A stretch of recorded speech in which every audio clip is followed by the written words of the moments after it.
Nadreen, आप YouTube channel देख रहे हैं। मैं इमरान खान हूँ। नादरीन, पाकिस्तान तहरीके इंसाफ ने या अपोजिशन ने अपनी सारी उम्मीदें अब बांध ली हैं 8 फरवरी से। डिपेंड करता है कि पाकिस्तानी 8 फरवरी को बाहर आते हैं या नहीं आते। ओवरसीज़ पाकिस्तानी भी तैयारी कर रहे हैं, अलग अलग तरह के प्रोग्राम्स किए जा रहे हैं 8 फरवरी को लेकर। बरतानिया में, अमेरिका में, यूरोप में, ऑस्ट्रेलिया में, दुनिया भर में जहाँ जहाँ पे पाकिस्तानी मौजूद हैं, जापान में, हर जगह पे ये कोशिश की जा रही है कि 8 फरवरी की मुनासबत से प्रोग्राम किए जाएं और पूरी दुनिया में पाकिस्तान में होने वाली धांधली और इंसानी हकूक़ की पामालियाँ हैं, वहाँ पे रूल ऑफ लॉ नहीं है, पाकिस्तान में अदलिया को कैद किया गया है, आइन की धज्जियाँ उड़ा दी गई, बेशुमार चीज़ें हैं, तो इन सब के खिलाफ आवाज़ उठाई जाए। अब 8 फरवरी एक, आप समझ लें, टेस्टर है, या ये एक वार्म अप मैच है, या क्वालिफाइंग राउंड है। अगर पाकिस्तान तहरीके इंसाफ या तहरीके तहफ़्फ़ुज़ आईन पाकिस्तान ये 8 फरवरी को कामयाब हो जाते हैं और पाकिस्तान को बंद कर देते हैं एक दिन के लिए, या इस किस्म के मुजाहरे या इस किस्म के मनाजिर आ जाते हैं पूरे पाकिस्तान से जिनके लिए पाकिस्तानी इंतजार कर रहे हैं या जो पाकिस्तान की इस वक्त ज़रूरत है, तो फिर ये क्वालिफाई कर जाएंगे एक बड़ी तहरीक के लिए। यानी फिर हुकूमत के लिए और एस्टेब्लिशमेंट के लिए खतरे की घंटी बज जाएगी कि इन्होंने एक मरतबा करके दिखा दिया है, ये दोबारा जरूर आएंगे और ये मुश्किल पैदा करेंगे। दोबारा ये कब आएंगे ये मैं आपको बता देता हूं, क्योंकि फिर उसके बाद रमजानुल मुबारक है। 8 फरवरी के बाद 10 दिन के बाद रमजान शुरू हो जाएगा और छोटी ईद के बाद यानी मार्च के महीने में ये रमजान के अंदर सारी एक्टिविटीज होंगी और सारी चीजें तय पाएंगी और फिर मार्च के महीने के आखिर में बड़ी अनाउंसमेंट आ जाएगी कि पूरा पाकिस्तान कब और कैसे बंद करना है। ये 8 फरवरी को अगर तो जो वार्म अप मैच है या जिसे आप कहते हैं क्वालिफाइंग मैच है, अगर वो पाकिस्तान तहरीके इंसाफ जीत जाती है तो फिर ये फाइनल खेलने की कोशिश करेंगे। एस्टेब्लिशमेंट की और हुकूमत की पूरी कोशिश है कि 8 फरवरी की इनकी कॉल नाकाम हो जाए और उस दिन ये पाकिस्तान को बंद ना कर सके, और अगर करे भी तो मीडिया को इस तरीके से इस्तेमाल किया जाए, प्रोपेगेंडा इस तरीके से किया जाए जिससे ये साबित कर सकें कि जनाब 8 फरवरी को तो पाकिस्तान बंद नहीं हुआ, अब वो अपना खेल खेलेंगे, अपोजिशन अपना खेल खेलेगी और दोनों तरफ पूरा जोर लगाया जाएगा। लेकिन हुकूमत को अगर 8 फरवरी को पाकिस्तान तहरीके इंसाफ कामयाब होती है तो हुकूमत को इस बात का आइडिया हो जाएगा कि अब ये फाइनल जरूर खेलेंगे और ये उस मामले की तरफ जरूर आएंगे, क्योंकि इमरान खान साहब का नया जो एक प्लान है वो ये नहीं है कि वो डी चौक चले जाएंगे या वो लाहौर चले जाएंगे या वो कहीं और चले जाएंगे। नहीं, वो पहले मरहले में पूरा मुल्क बंद करेंगे। मुल्क के हर कोने में वो नौजवानों को, अपने वोटर्स को, सपोर्टर्स को कहेंगे कि आप सड़कें बंद करें, गाड़ियां बंद करें, कारोबार बंद करें, हर चीज आप बंद कर दें। तो हुकूमत का ये शौक भी पूरा हो जाएगा। वैसे भी हुकूमत ने 3-3.5 साल से पूरा पाकिस्तान ही बंद किया हुआ, अब तो 4 साल होने वाले। बेड़ा गर्क कर दिया इन्होंने पाकिस्तान की मईशत से लेकर हर चीज का। तो 8 फरवरी को पता चलेगा। अगर 8 फरवरी को ये नाकाम हो जाते हैं, कामयाब नहीं होते फर्ज करें, तो फिर इनको दोबारा कामयाबी के लिए जोर लगाना पड़ेगा, लंबी कोशिश करनी पड़ेगी। तो 8 फरवरी एक ऐसा पहला पड़ाव है जो इन्हें हर हाल में पार करना पड़ेगा। अगर यहां से कामयाबी होती है तो फिर फाइनल करीब है, और अगर यहां से कामयाबी नहीं होती तो फिर फाइनल दूर है। इन्हें दोबारा से पूरा मैच खेलना पड़ेगा। पाकिस्तान तहरीके इंसाफ ने पार्लिमानी पार्टी का इजलास बुलाया केपीके हाउस में इस्लामाबाद में, और वहां ये तय करने जा रहे हैं कि किस तरीके से 8 फरवरी को कामयाब बनाया जाए। और इमरान खान साहब की जेल के अंदर जो कैद तन्हाई है वो एक बड़ा सीरियस इशू है जिसको डिस्कस किया जाएगा। अचकजई साहब का अपोजिशन लीडर बन जाना ये एक तरह की कामयाबी है, और इसमें दावे किए जा रहे हैं कि नवाज शरीफ साहब ने रोल प्ले किया। नवाज शरीफ का लेना देना ही कोई नहीं। देखिए, इमरान खान के पास हुकूमत बनाने की ताकत थी, इमरान खान से हुकूमत छीन ली गई। फिर इमरान खान के पास जो है वो अपोजिशन लीडर बनाने की ताकत थी, तो उन्होंने अपना अपोजिशन लीडर एक पहले नामजद किया, उसको नायल कर दिया गया, तो उन्होंने दूसरा कर दिया। अब इसमें नवाज शरीफ का ना लेना ना देना, लेकिन क्योंकि ये आईनी काम, कानूनी काम भी रोक कर बैठे हुए हैं, तो क्योंकि 4-5-6 महीने गुजारने के बाद, यानी इमरान खान साहब ने तो अगस्त में कहा था और ये नोटिफिकेशन जाके जनवरी में हो रहा है, तो इतने महीने लगाने के बाद ये नहीं बता रहे कि इतने महीनों के लिए जिम्मेदार कौन है। वो ये कह रहे थे नवाज शरीफ की बड़ी मेहरबानी। भाई, नवाज शरीफ ने वोट डाला है या नवाज शरीफ ने नामजद किया है यानी उन चीजों का एहसान आप कैसे चढ़ा, मिसाल के तौर पे एक आदमी की कोई अपनी चीज है, वो अपनी चीज लेता है किसी दूसरे आदमी से और वो आदमी से कहता है कि जनाब मेरा तेरे पे एहसान है कि मैंने तेरी चीज तुझे दे दी है। ये कैसा एहसान है? ये तो बदमाशी है, ये तो गुंडागर्दी है कि भाई एक चीज का मालिक ही नहीं है नवाज शरीफ, वो कैसे दे सकता है दूसरे आदमी को वो चीज जो उसका मालिक है। यानी मालिक तो इमरान खान है, उसने अचकजई को दिया, तो नवाज शरीफ बीच में ना 3 में ना 13 में, देखो मैं तुमसे छीन सकता था, मेरे पास ताकत थी, फौज मेरे साथ खड़ी हुई है, आर्मी चीफ मेरे घर के अंदर है और सारी चीजें मैंने कंट्रोल की हुई हैं, देखो मैंने मेरे मेरे मेरा शुक्रिया अदा करो, मैंने दे दिया तुम्हें। ये तो घटियापन की इंतहा है। और वो मीडिया को कह कर ये खबर चलवा रहे हैं कि जनाब आप ये खबर चलाएं कि नवाज शरीफ ने अचकजई को अपोजिशन लीडर का ओहदा दिया, हालांकि नवाज शरीफ ना 3 में ना 13 में। नाजरीन, एक और खबर है मेरे पास, वो ये है कि पाकिस्तान ग़िज़ाई किल्लत का शिकार लगातार तेजी से हो रहा है। और ये ग़िज़ाई किल्लत इसलिए नहीं है कि पाकिस्तान के पास खाने के लिए कुछ नहीं है, ये वजह नहीं है। खाने के लिए है हमारे पास, लेकिन वो बहुत महंगा हो गया, गरीब आदमी की पहुंच से बाहर जा रहा है। गुर्बत की वजह से और महंगाई की वजह से आम आदमी जो है उनकी एक बड़ी तादाद ग़िज़ाई किल्लत का शिकार हो रही है। इस वक्त जो लेटेस्ट आदादो शुमारा है उनके मुताबिक चारों सूबों में ग़िज़ाई किल्लत बढ़ती जा रही है। बलूचिस्तान के लोग हमारे शानदार लोग हैं, वहां पे 30% से ज्यादा लोग जो है वो ग़िज़ाई किल्लत का शिकार है, उन्हें पूरा खाना नहीं मिल रहा। ये तो एक तो आधे पाकिस्तानी गुर्बत की लकीर से नीचे चले गए, लेकिन फिर भी उन्हें रोटी मिल जाती है। लेकिन यहां पे वो लोग हैं जो रोटी खाने को भी तरस रहे हैं। बलूचिस्तान में 30%, सिंध में 29% से ज्यादा है, पंजाब में 22.5% है और खैबर पख्तूनख्वा में 21.5% है। ये जनाब जो इन्फ्लेशन है और बढ़ती हुई महंगाई इसको आप कहते हैं, एक तो बढ़ती हुई महंगाई और लोगों में जो गुर्बत बढ़ती जा रही है उसकी वजह से लोग ग़िज़ाई किल्लत का शिकार हो रहे हैं। इमरान खान साहब ने बहुत पहले ये इशू उठाया था जब ये तादाद बहुत थोड़ी होती थी, और वो ये कहते थे कि हमारे जो बच्चे हैं उनकी ग्रोथ रुक जाती है जब उन्हें प्रॉपर खुराक नहीं मिलती, जब उन्हें दूध नहीं मिलता, उन्हें विटामिन्स नहीं मिलते, उन्हें फल नहीं मिलता, उन्हें अच्छी रोटी नहीं मिलती, तो तब हमारे बच्चों की जो ग्रोथ है वो रुक जाती है, उनकी जिस्मानी ग्रोथ कम होती है। आप देखें दुनिया में कई ममालिक थे, यानी चाइना के बारे में लोग कहते थे बहुत छोटे छोटे फारग हैं, आज वो आपसे तेज भागते, आज वो आपसे ज्यादा वजन उठाते, आज वो आपसे अच्छी कुश्ती लड़ देते हैं। यानी भाग वो तेज लेते हैं, वजन वो ज्यादा उठा लेते हैं, कुव्वत उनके पास ज्यादा है, फुर्ती उनके पास ज्यादा है। ये कैसे हो गया? उनके कद भी लंबे होना शुरू हो गए। लेकिन दुनिया में जहां पे जब गुर्बत होती है ना और ग़िज़ाई किल्लत होती है तो वो कौमें नीचे की तरफ जाती है, और जहां पे ग़िज़ाई किल्लत नहीं होती ना, एक जिस्म अगर सेहतमंद है तो उसमें एक सेहतमंद दिमाग होगा, वो कौम फिर आगे बढ़ेगी। जब आपका जिस्म कमजोर है तो दिमाग भी आपका कमजोर होगा, फिर कौम भी पीछे रह जाएगी।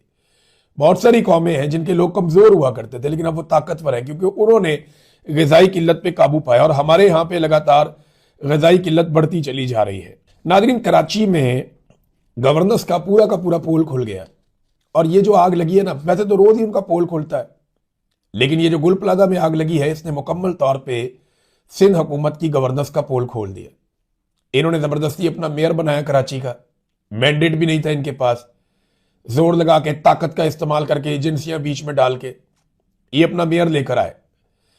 अब देखें ना, अगर एक सूबे में एक हुकूमत को पहला साल हो, या वो हुकूमत अभी अभी आई है, या उस हुकूमत के पास वसाइल नहीं है, उनका हक मारा जा रहा है, तो चले कोई जवाब भी है।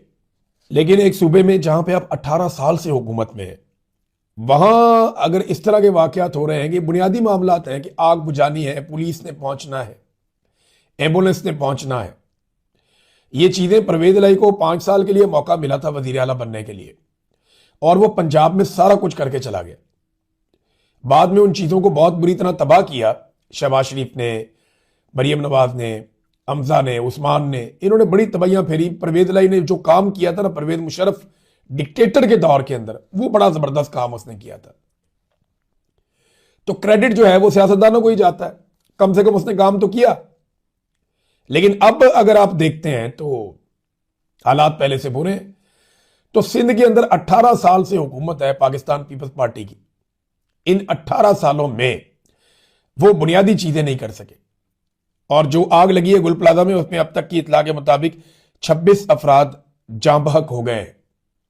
26 लोग, कल हम 6 लोग बता रहे थे, 7 लोग बता रहे थे, अब 26 लोग जाँ बहक हो गए, जबकि 70 से जायद अफराद अभी तक लापता हैं, जिनका पता ही नहीं है कि वो किधर है।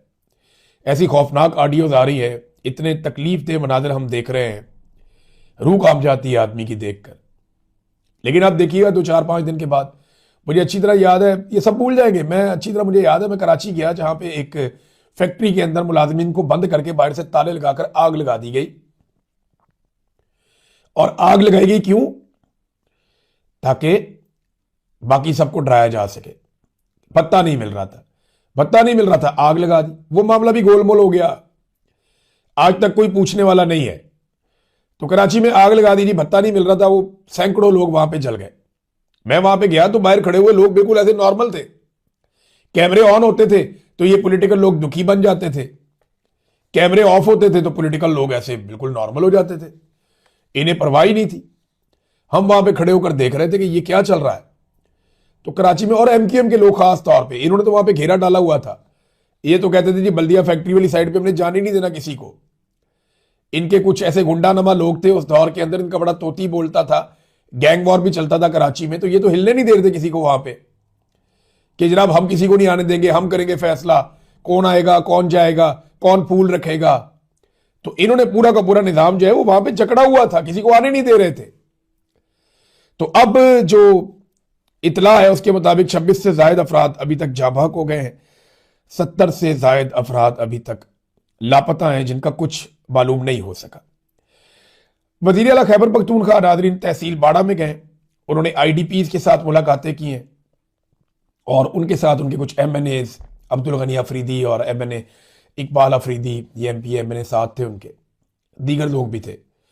तो वहां जाके उन्होंने आईडीपीज कहते हैं उन्हें जिनके इलाकों में ऑपरेशन हो रहा हो और वो अपने मुल्क के अंदर ही बेचारे बेयारो मददगार, उनको लाके खैमों में कैंपों में बिठा दिया जाए। तो उनसे जाके उन्होंने मुलाकातें की, उनसे बातचीत की, उनकी शिकायत का इजाला किया।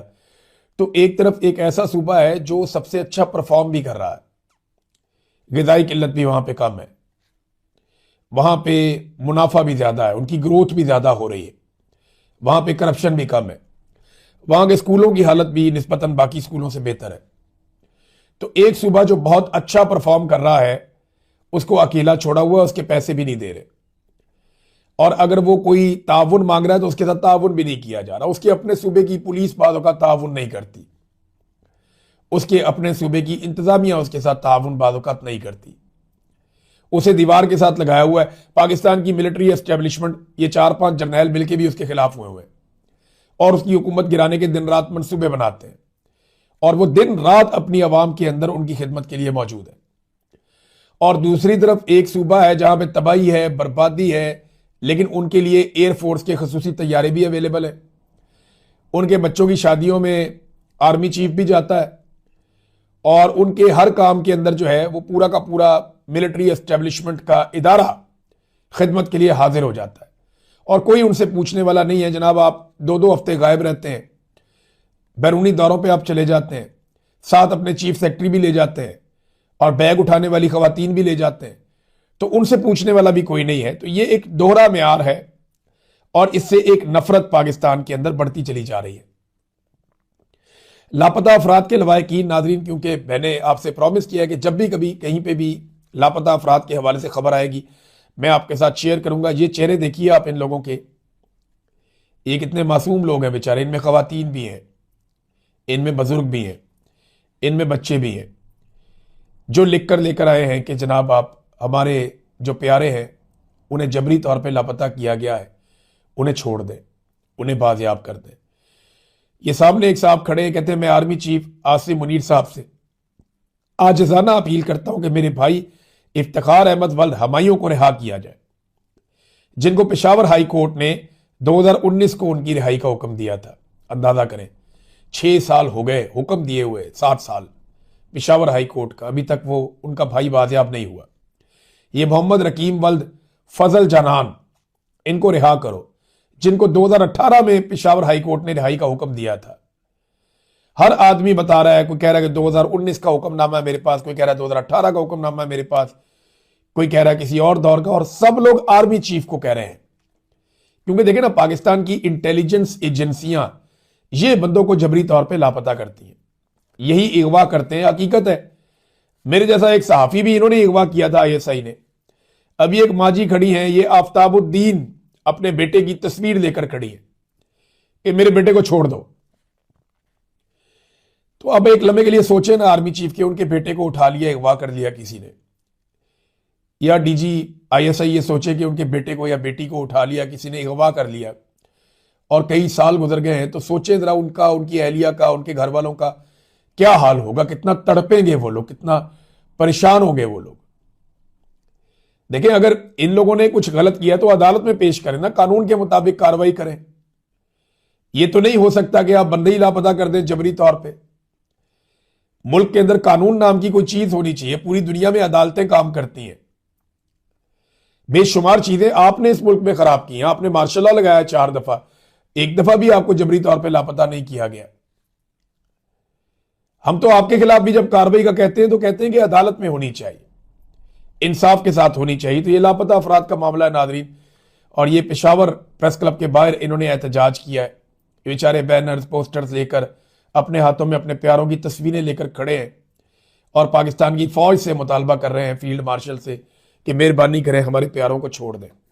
इमरान खान साहब ने अपने दौर में बहुत सारे जो जबरी तौर पर लापता अफराद थे उन्हें बाजियाब करवाया था, लेकिन उसके बाद से लेकर अब तक, और इस बात की बड़ी तकलीफ है एस्टेब्लिशमेंट को, क्योंकि वो इसको बतौर एक हथियार इस्तेमाल करते हैं, और ये हथियार नहीं है, ये नफरत फैलाने वाली एक मशीन है, जिससे इतनी नफरत फैलती है कि आप सोच नहीं सकते। ये जो लोग खड़े हुए हैं, आपको क्या लगता है ये आपसे प्यार करते हैं? ये सिर्फ अपने प्यारों के लिए आपसे दरखास्त कर रहे हैं।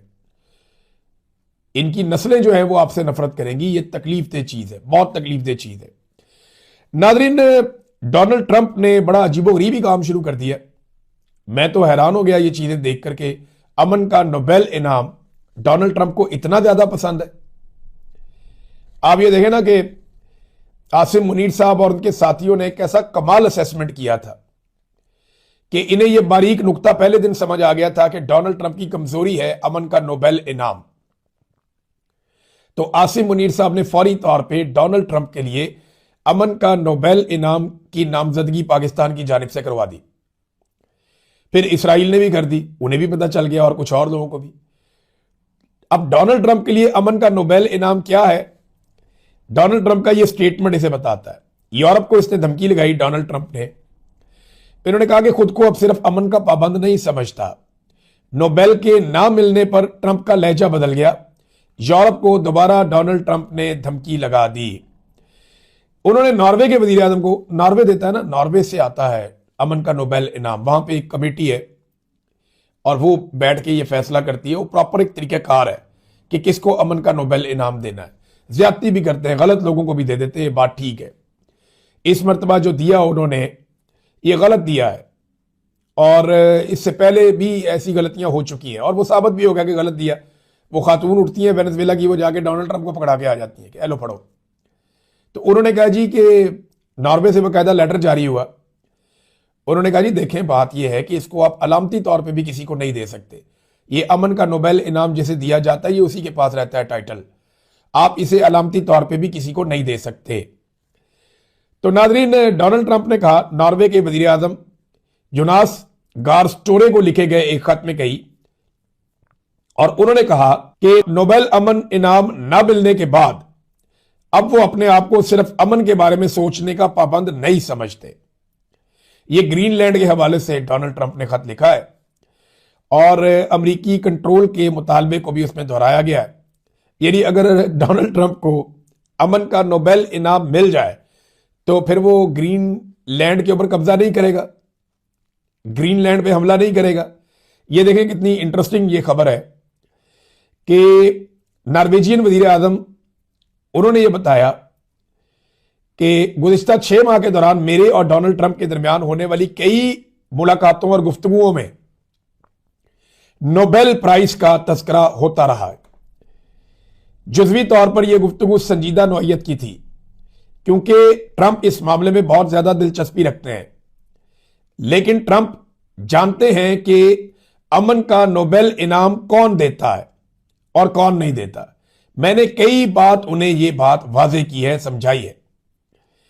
अच्छा, वो ये कहते हैं दुनिया को इस वक्त इन मसाइल से कई ज्यादा बड़े चैलेंजेस का सामना है कि आलमी रहनुमा नोबेल अमन इनाम हासिल करने के लिए ख्वाहिश रखें। यह एक अच्छी बात है कि आलमी रहनुमा जंगों और तनाज़ात में कमी लाने के लिए अपना किरदार अदा कर रहे हैं। लेकिन इधर तो ट्रंप ने खत लिख दिया जनाब कि मैं अब अमन के लिए जिम्मेदार नहीं हूं, अमन का नोबेल इनाम ही मुझे नहीं मिल रहा, तो फिर मैं क्यों अमन के लिए कोशिशें करूं। ये आप कमजोरी चेक करें एक इतने बड़े आदमी की। और डोनाल्ड ट्रंप को अमन का नोबेल इनाम खुद ही मिल जाएगा जब वो अच्छा काम करेंगे, दुनिया में जंगें खत्म करेंगे, दुनिया के हालात को बेहतर करेंगे, तो एक वक्त आएगा अमन का नोबेल इनाम उन्हें दे दिया जाएगा।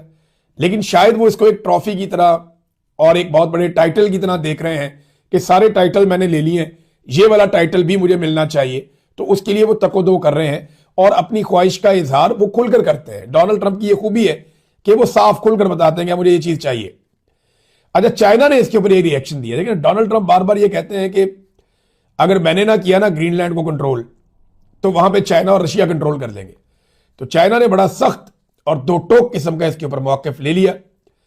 उन्होंने कहा कि हम अमेरिका से दो टोक और पुरजोर मुतालबा करते हैं कि वो अपने तंग नजर और खुद गर्ज मफादात के हुसूल के लिए नाम नेहाद चाइना थ्रेट का शोशा छोड़कर उसे बहाना बनाना फौरी तौर पर बंद करें। कि जनाब हम कोई कब्जे नहीं कर रहे, हम कहीं पे नहीं आ रहे कब्जा करने के लिए, ना हमारा तरीका है। तो डोनाल्ड ट्रंप ने अगर कहीं कब्जा करना है तो खुद जाके कर ले, हमारा नाम इस्तेमाल ना करेंगे जनाब कि अगर डोनाल्ड ट्रंप ने ना किया तो हम कर लेंगे। हम नहीं करने वाले, हमारा नाम इस्तेमाल करना बंद करें। ये नाज़रीन चाइना ने कहा। तो अब तक के लिए इतना ही। अपना ख्याल रखिएगा, अपने चैनल का भी। अल्लाह हाफ़िज़।